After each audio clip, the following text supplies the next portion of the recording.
The crystal clink of champagne flutes hadn't even faded when my wife raised her glass and detonated what might as well have been a grenade in a Hugo Boss dress. "To the real backbone of this company, my boss," she said, standing center stage in that shimmering blue dress I paid for. "Thomas, you're just the checkbook. The brain? He's sitting right here." I was 6 feet away, at the bar, 3 fingers into a Highland Park 18. The ice didn't even have time to melt before the laughter rolled through the ballroom. Not a polite chuckle. A real one. Raw. From the gut. Executives making $200,000 plus a year howling like she just delivered the punchline of a TED Talk titled, "How to Castrate Your Husband in Public." Even the CFO, the same man I pulled out of IRS hell in 2017, smirked into his glass and muttered something to the VP of Ops. They both looked at me, and then looked away. Vanessa didn't look at me at all. She turned back to her boss, Greg Whitmore, with his aggressively white veneers and junior senator handshake, and winked. He stood, adjusted his cufflinks, and gave a little bow like a magician who just sawed a man's future in half. I didn't say a word. I just placed my glass down, straightened my cuff, and walked out before dessert. Elevator doors closed. No one followed. No one apologized. That's when I knew. Not that she betrayed me. That I was done pretending it mattered to her if she had. For those of you watching, more than 90% of you hear these stories without ever subscribing. That tiny click? It's what fuels the team behind this. Keeps these stories reaching the people who need to hear them. So if you find yourself drawn in, hit that button. It means more than you know. Now back to her little performance. The irony was thick. Vanessa worked in the executive wing, but her rise came courtesy of my money, my introductions, my silence. When this company was nothing but a glorified whiteboard and a promise, I funded their prototype and negotiated their first compliance pass with DoD procurement. And yet there she stood, publicly castrating me to impress a man who got investigated for expense fraud in 2019 and only survived because yes, me, slid a file across the table in a closed-door meeting and said, "You'll find the missing line item here. Next time, don't do business with your cousin's import company." I covered for him. Just once. And only because Vanessa asked. "It'll help my career, babe," she'd said. Just a quick fix. Back then, I believed she meant our career. But at that gala, it was clear, she'd redrawn the map. I was no longer the foundation. I was the obstacle, the relic, the man she could use as a joke to make the CEO feel powerful and make herself look essential. I went home that night and reread a single line from a document I'd revised 2 years ago. Clause 14 shall be triggered upon reputational compromise of key stakeholders in public or recorded forums involving financial leadership misattribution. That clause had a purpose when we wrote it. Prevent hostile takeovers. Protect against whistleblower damage. But that night, that clause had a new job, and Vanessa had just signed its activation with a champagne toast. At 1:43 a.m., I opened the vault. Not the physical one. The one labeled Section E, Contingency Activation. Vanessa never read it. Too many legal words. Too many assumptions that she'd never need to. But she signed it. And that's the thing about people like Vanessa. They assume paper is powerless if it's quiet. They forget who wrote the fine print. And who funded the ink. Vanessa woke up in satin sheets, still buzzing from the gala. She stretched like a cat, kissed her phone screen at a message from Greg, still laughing about last night, and checked our shared calendar. Nothing from me. She smirked. At 9:02 a.m., she sent a text. "Don't be dramatic. You know I was joking." No reply. She assumed I was licking my wounds, sulking in some corner of our oversized house like a cartoon husband with a bruised ego and a spreadsheet. If only. I was 37 miles away, in a glass-walled private office inside a boutique law firm I'd quietly retained 2 years ago. I wasn't licking anything. I was planning. Across from me sat Dana Lynn, my lead tax strategist. Beside her, Frank LeClaire, forensic accountant, ex-SEC. And in the far corner, tapping quietly at a laptop, was Raymond Poole, the calmest man I've ever seen under an IRS jacket. No small talk. No coffee orders. Just the quiet rustle of documents and the muted tap of keystrokes as I unlatched a black folder labeled Section E, Contingency Activation. Vanessa had never seen the folder. She didn't even know it existed. But her signature was inside, twice. Once on the amendment to the prenup, and once on the compliance rider we'd filed with our estate attorney the same week she thought we were updating our will. She signed that document between spa appointments. Said, "Whatever, just tell me where to initial." Page 3, subsection B.1. Trigger conditions. public reputational defamation of primary financial stakeholder in presence of key external stakeholders, i.e., investors, board members, regulatory affiliates, or executive personnel. Gala footage included all four. And more importantly, it was recorded, HD, on the firm's own livestream archive, which meant the contingency was no longer hypothetical. It was live. Dana slid a sheet toward me. You sure you want to activate the full stack? I nodded, with prejudice. Raymond didn't blink. Then we go federal. Vanessa, meanwhile, was laughing over croissants with Greg in the executive conference lounge. They were running through Q1 projections, unaware that 6 flag vendor accounts were already under review. All 6 tied to procurement deals she'd brokered personally, thinking she was being efficient by fast-tracking through non-competitive bid pathways. That efficiency came with signatures, audit trails, and one dumb mistake. Emailing Greg from her personal account with the words, "Just push it through, we'll fix it on the back end." That email was archived and printed twice. It sat quietly in a folder Dana had just placed into the stack titled Early Discovery Evidence. But Vanessa? She was still in character. She thought this was just another morning where she wore the pants because I refused to fight. She didn't realize I was already in round 4 of a game she never learned the rules to. She assumed silence meant surrender. What she didn't understand was that the man she called just the checkbook was the same one who set up the offshore trigger trust her stock options relied on. The same man who restructured the corporate charter to include Clause 14, the one she unknowingly referenced in her little champagne monologue. That clause had teeth. Not dramatic ones. Not courtroom drama, primetime TV teeth. Real ones. The kind that locked onto careers and tore slowly. That morning, while Vanessa added animated emojis to her kickoff slides and Greg rehearsed his joke about squeezing margins harder than my ex-wife's attorney, I had already filed a notice with the firm's ethics committee. Anonymous. Time-stamped. With attachments.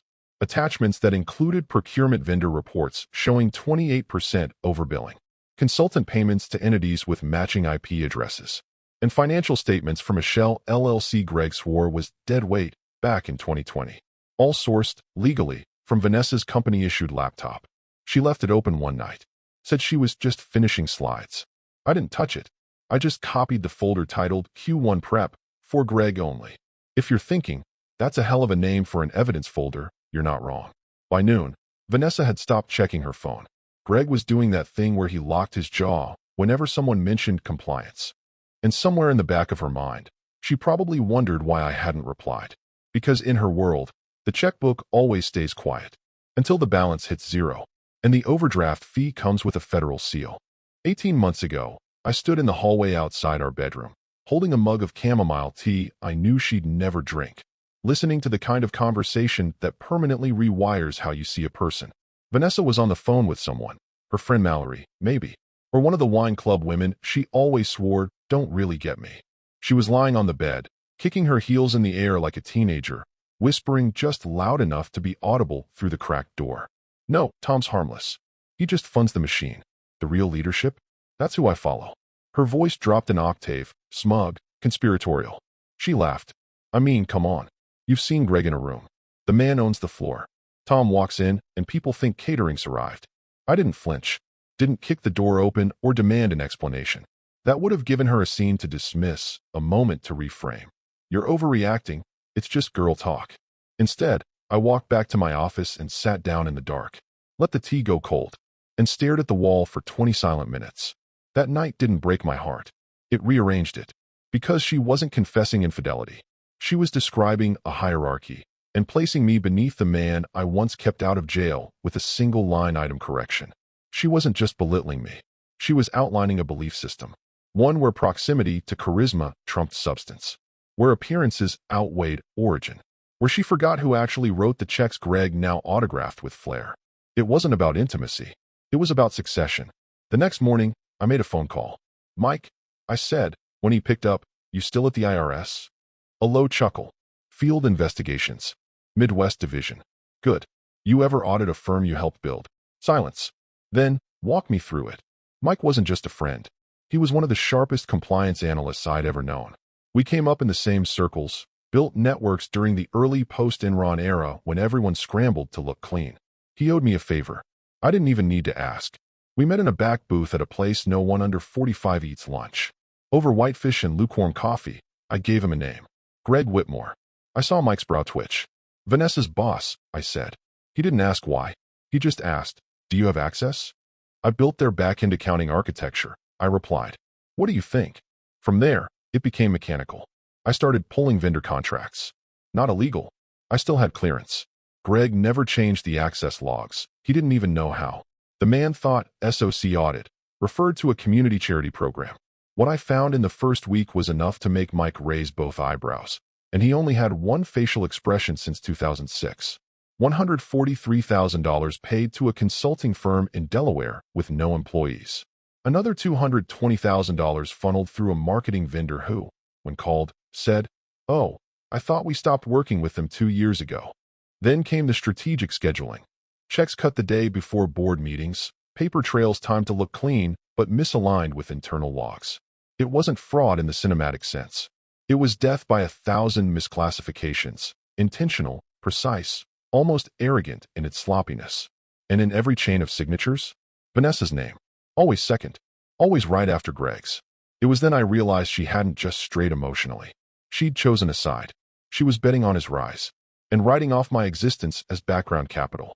Every interaction after that, every time she smiled across the dinner table, every peck on the cheek before bed, was filtered through that revelation. She was staging a slow-motion coup, and she thought I was too dull, too safe, too harmless to notice. But I didn't rage. I didn't even resent. I studied, coldly, quietly, like someone watching a leak in a submarine hull, calculating exactly how long it would take to flood. And when she asked why I seemed so distant lately, I just smiled and said, "Work's been interesting."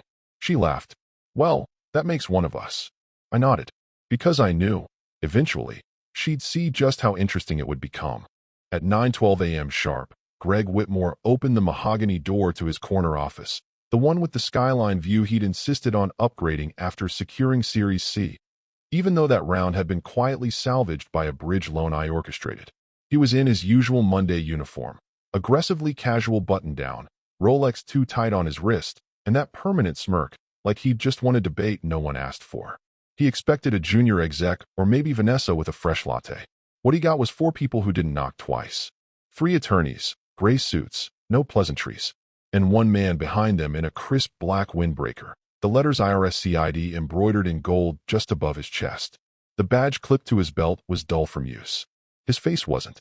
"Mr. Whitmore," the lead attorney said, handing over a sealed packet. "These are not accusations. They are findings." Greg's smirk twitched. He glanced at the label on the folder, confidential, ethics compliance summary /IRS submission 8829. Then back at the man in the windbreaker. "Who are you with?" Greg asked, like he didn't already feel the oxygen thin out around him. The man didn't flinch. "Robert Kellen, Assistant Director, IRS Field Investigations." That's when Greg's smile died. Not faded. Died. Like a light bulb that doesn't dim. It just pops.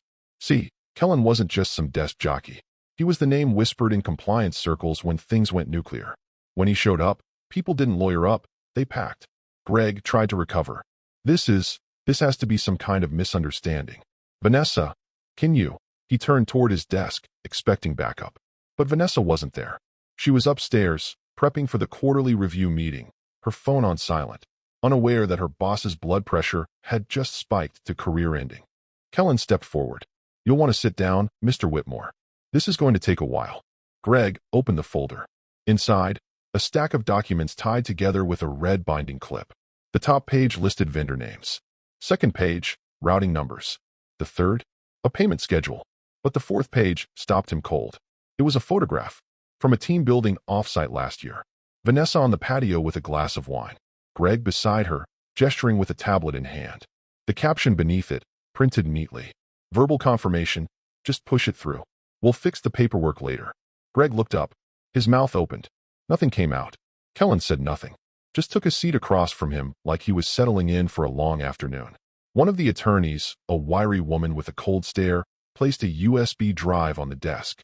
Full digital logs. You'll find invoice duplication, miscategorized expenditures, and correspondence with foreign vendors not approved under federal contracting guidelines. All signed off under your account. Greg tried to stand. Failed. I didn't know those were being filed. I delegated procurement. Vanessa handles that. Your login credentials were used. The attorney interrupted. Repeatedly. The system logs weren't spoofed.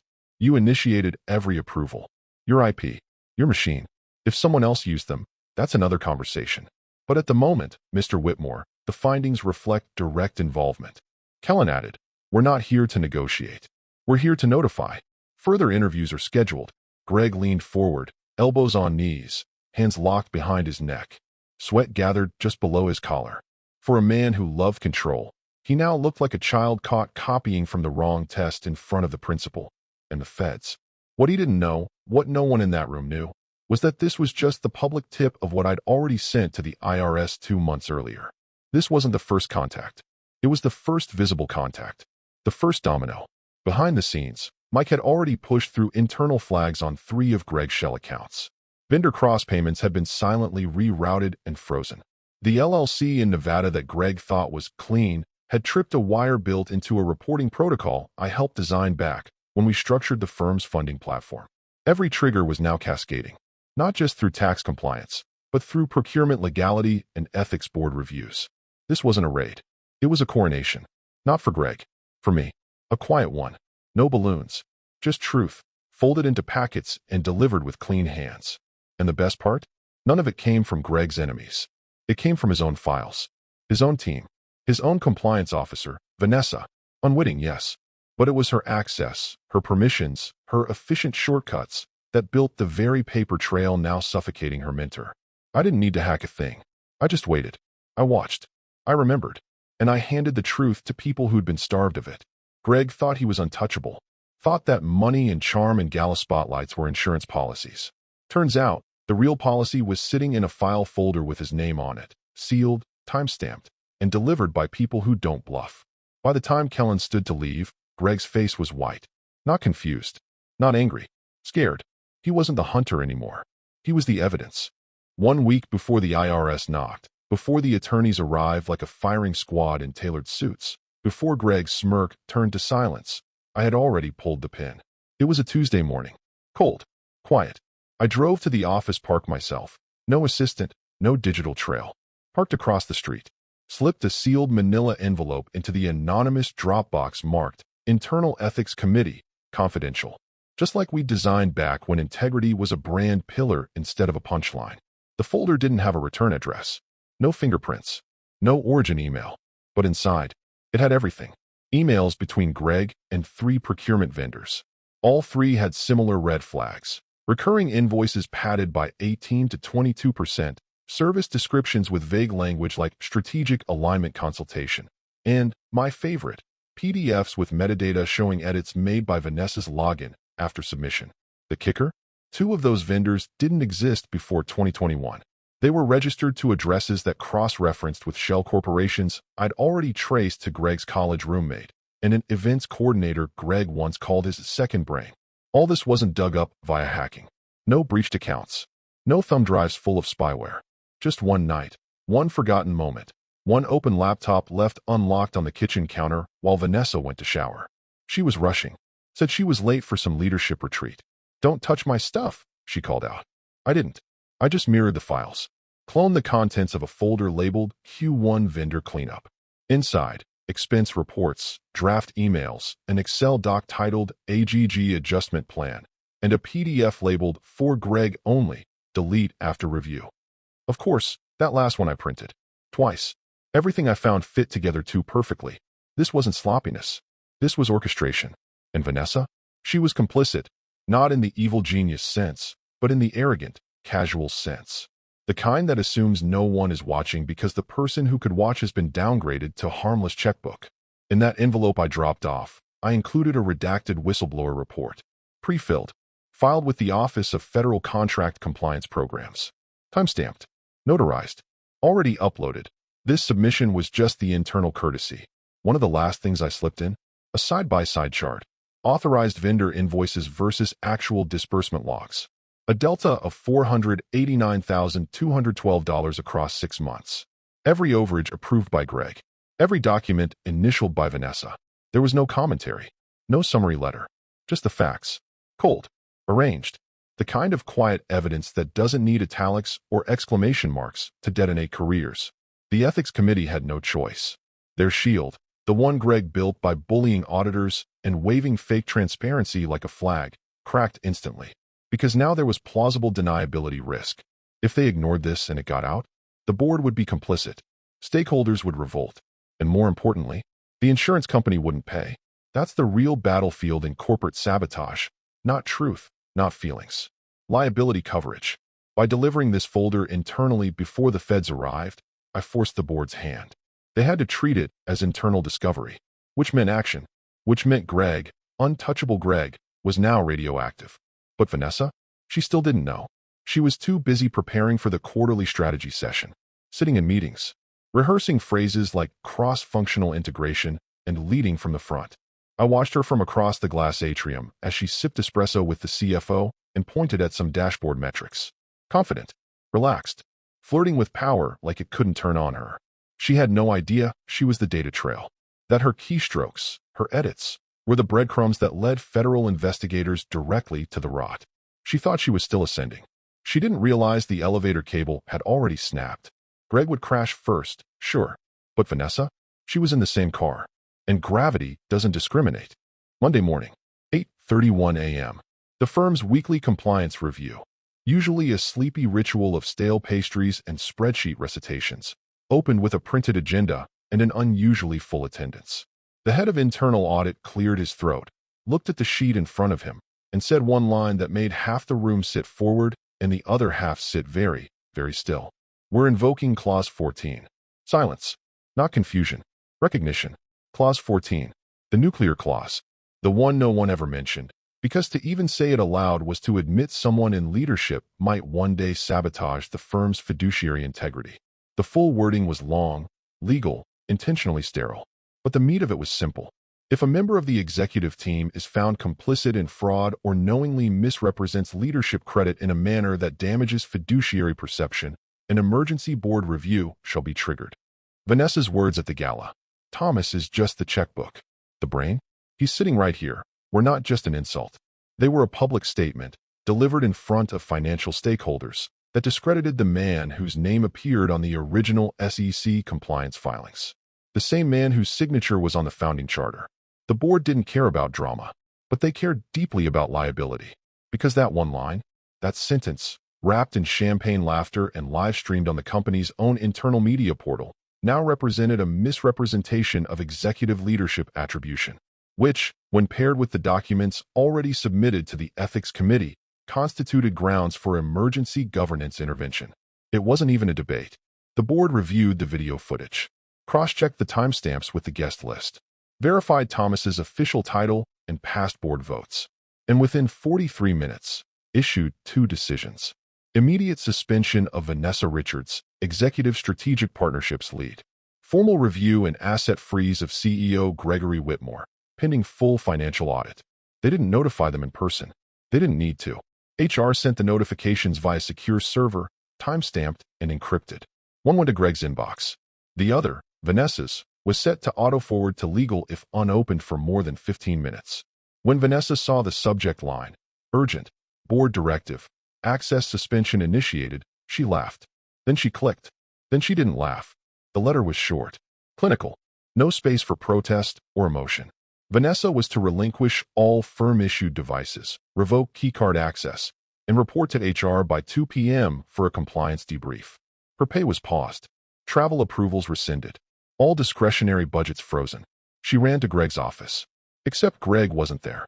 Greg, it turned out, had left early. His calendar now marked private, legal consult for the rest of the week. His assistant wouldn't answer questions.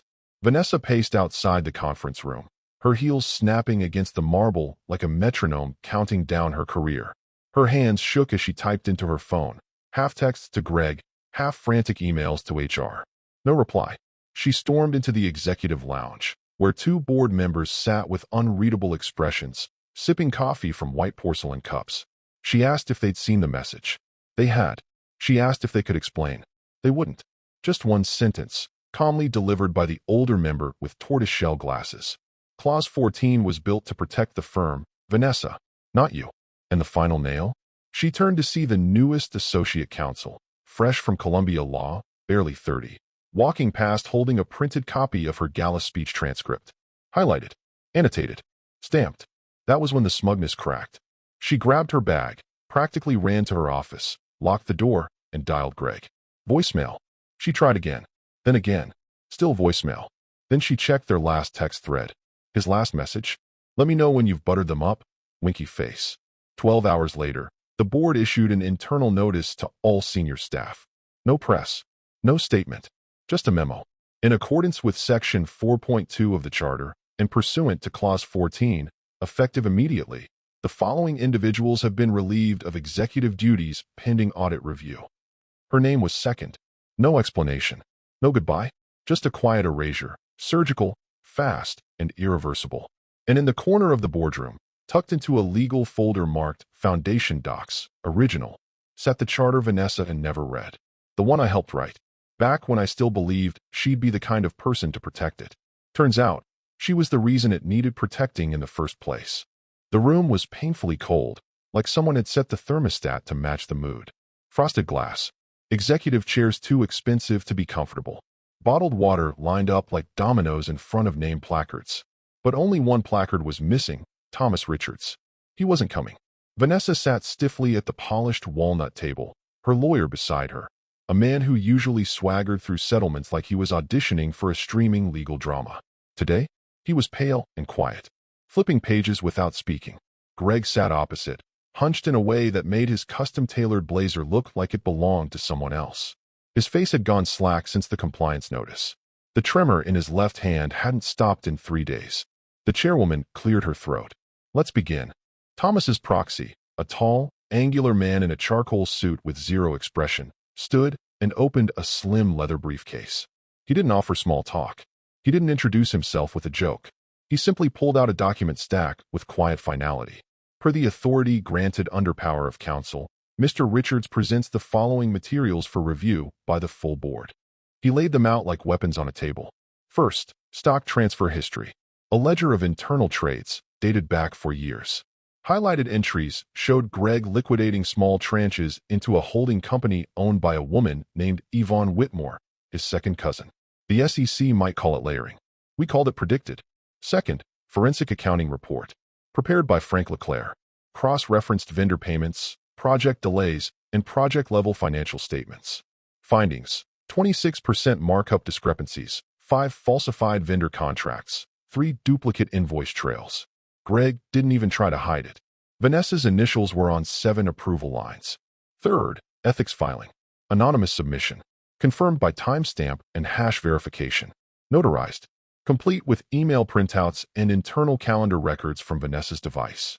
Fourth, prenup compliance clause. Page 6, subsection C.3. In the event that either spouse publicly discredits the financial contribution or strategic ownership of the other in front of stakeholders, said party forfeits claim to assets derived from joint enterprise equity. Vanessa blinked hard. Her lawyer whispered, "This isn't enforceable." The board's general counsel cut in. "It's already been reviewed and upheld under Delaware corporate law." And finally, the fifth item, board voting record. It was the shortest. Just one line. Motion to suspend Gregory Whitmore and Vanessa Richards from executive authority and all firm-facing representation roles, effective immediately. The vote tally, 6-0. Vanessa swallowed. "You mean we're being investigated?" The chairwoman didn't raise her voice. She didn't gloat. She simply said, "No, you two no longer speak for this firm." Greg slumped back in his chair like the sentence had weight. Vanessa stared at the table. Her lawyer opened his mouth, then shut it again. "What about Thomas?" she asked finally, voice cracking. The proxy packed up the documents, smooth and deliberate. "Mr. Richards has no further statements. His filings speak for themselves." "Then why isn't he here?" she snapped, desperate now, her composure fraying at the edges. "If he wanted this, he should have come. Faced me." "He did," said the chairwoman. "He just did it better." Outside, reporters had started to gather. Nothing official, just rumors circling. A few curious texts from junior staff. One board assistant had quietly updated the firm's internal directory. Both Greg and Vanessa's names were gone. Vanessa leaned forward. "I made one comment. One joke at a gala. That's all." The chairwoman raised an eyebrow. That joke triggered Clause 14, which triggered a compliance audit. which uncovered $800,000 in financial anomalies tied directly to your authorizations. If it was just a joke, it was the most expensive one this company's ever heard. Greg didn't defend her, didn't say a word. He knew the shape of the battlefield now, and he knew the man who laid the mines had already walked away before they went off. Vanessa rose suddenly. I built this firm. I brought in 5 contracts this year alone. You were never on the cap table. The proxy replied without looking up. You just held a title someone else paid for. She stood in silence, jaw tight, trying to breathe through what she couldn't refute. Not just that she lost, but that Thomas didn't need to show up to win. He wasn't there to gloat. No final line. No vengeance monologue. He simply sent his receipts, his filings, his silence, and they did the talking for him. The lounge was the kind of place you only find if you've already been invited. Low light, deep booths, wood paneling so old it probably had its own trust fund. No music, just the occasional rattle of ice in a glass and the soft scrape of leather soles across Persian rugs. Vanessa arrived 10 minutes early. Not because she wanted to, because she needed to. Her lawyer had stopped answering calls after the board meeting. Greg hadn't returned a single message since. And HR? They'd shipped a box of her things from the office with a cover letter that ended in permanent severance, non-appealable. So now, here she was, trying to look composed. A navy silk blouse, subtle makeup, a smile practiced too long in the car mirror. Waiting. When Thomas walked in, he didn't look like revenge. He looked, well, like himself. Trim. Calm. Same pressed button-down he wore when they used to host client dinners together, back when she still introduced him as the reason this company even exists. He didn't greet her with a hug, just a polite nod, like you'd give a neighbor at a funeral. She tried to disarm him first. You look good. Thomas didn't sit immediately. He slid into the booth slowly, placing a small black envelope on the table between them like it weighed more than it should. She tried again. Look, I know I went too far. I was drinking. Everyone was laughing. I didn't mean. We're not here to discuss the gala, he said. No edge in his voice. No raised eyebrow. Just a simple, firm line. She hesitated. Okay, then what? He pushed the envelope toward her. Inside, divorce papers. Vanessa blinked. Wait. Thomas, can we? No settlement, he said calmly. She opened the first page. His name. Her name. Filed. Already signed on his end. Thomas, come on. You don't need to do this. We can fix. You triggered Clause 9b. She frowned, flipping through the documents until she found it. There, in neat legal type. Clause 9b. In the event of public defamation of the other spouse in a professional capacity, specifically in front of fiduciary stakeholders, all rights to spousal equity shall be considered null and void. It hit her in slow motion. The gala, the laughter, the mic, her words.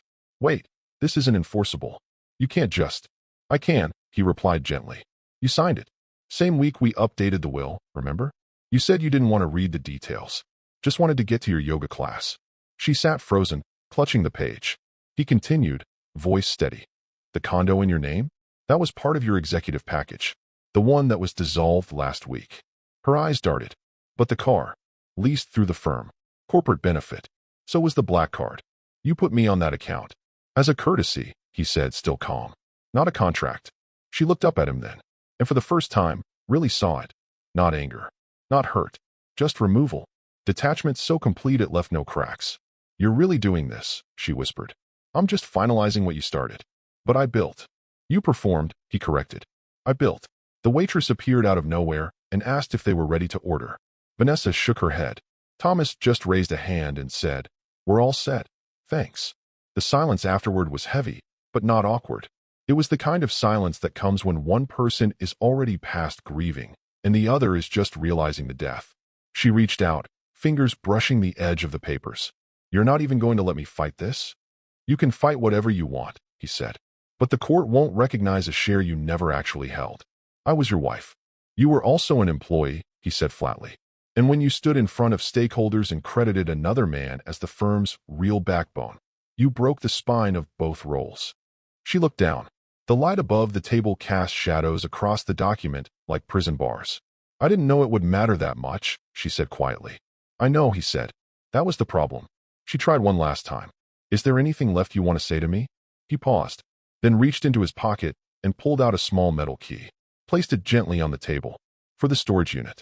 Everything in there's yours. Letters, photos, that painting you loved from our trip to Lisbon.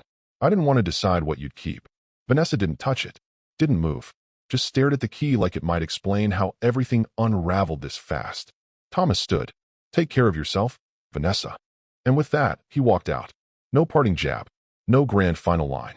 Just the same quiet steadiness she once mistook for weakness.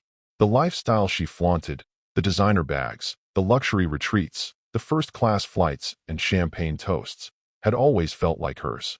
She only realized now it was all leased. And the leaseholder just walked away. 2 weeks later, on a Thursday morning that began too quiet and stayed that way, Vanessa answered a knock that didn't wait long enough to feel casual. Just 3 sharp raps on her condo door. No one visible through the peephole.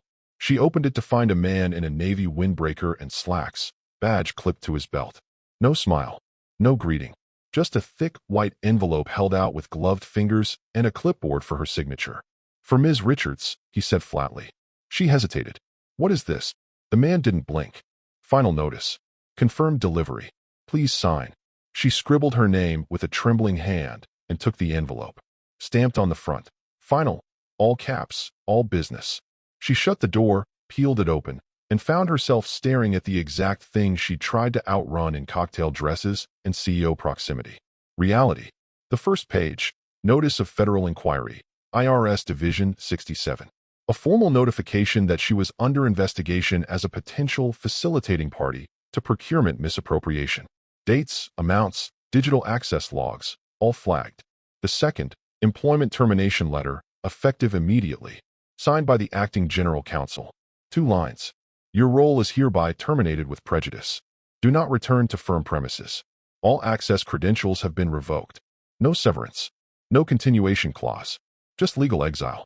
The third, divorce decree, finalized, dated, signed, and court-stamped. Thomas's name listed under petitioner. Hers under respondent. No alimony. No asset distribution. Clause 9b cited as precedent. And finally, the last page, almost cruel in its brevity. Statement of marital equity claim.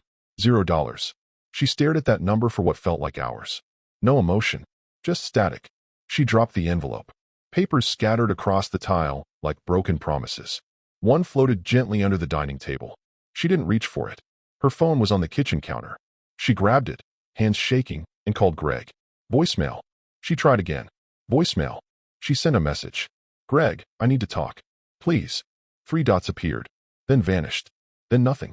She opened their last text thread. The last thing he'd written to her was 3 weeks ago. They'll forget this in a month. She now realized they wasn't the board, or the media, or the firm. It was her. He meant he would forget her. She moved to the window, pushed aside the curtain. Across the street, a moving truck sat idling at the curb. Not hers. She hadn't packed anything. It took her a second to recognize the driver, Thomas's assistant, directing 2 movers loading a sleek, dark wood desk and a series of file boxes into the truck. No Thomas in sight, because he didn't need to be. Everything happening now was already in motion, weeks, maybe months ago. She hadn't noticed the wind changing. She was too busy basking in light she didn't own. She pressed her forehead to the glass and whispered, I didn't mean it. But there was no one to hear her. No laughing executives. No gala crowd. No boss to smirk and squeeze her hand. Just her reflection in the glass, framed by a condo she no longer owned, paid for by a firm that no longer employed her, next to a phone that no longer buzzed with relevance. She thought she'd climbed a ladder. Turns out, it was scaffolding, borrowed, brittle, and not built to hold weight. And now, it was gone. 3 months later, the firm issued a press release at exactly 6 a.m. Eastern. No fanfare, no dramatic teaser video or inflated mission statement. Just a stark, 5-word subject line. Leadership restructuring, effective immediately. The release named names. First, the departures. Greg Whitmore, terminated with board-cited gross misrepresentation of fiduciary duty. Vanessa Richards, dismissed under ethical violations and policy breach. No elaboration, just legal fact. Then came the replacement.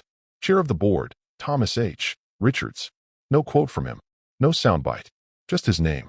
Positioned neatly above a new corporate subheading. Founding financial architect, compliance strategist, and silent equity principal.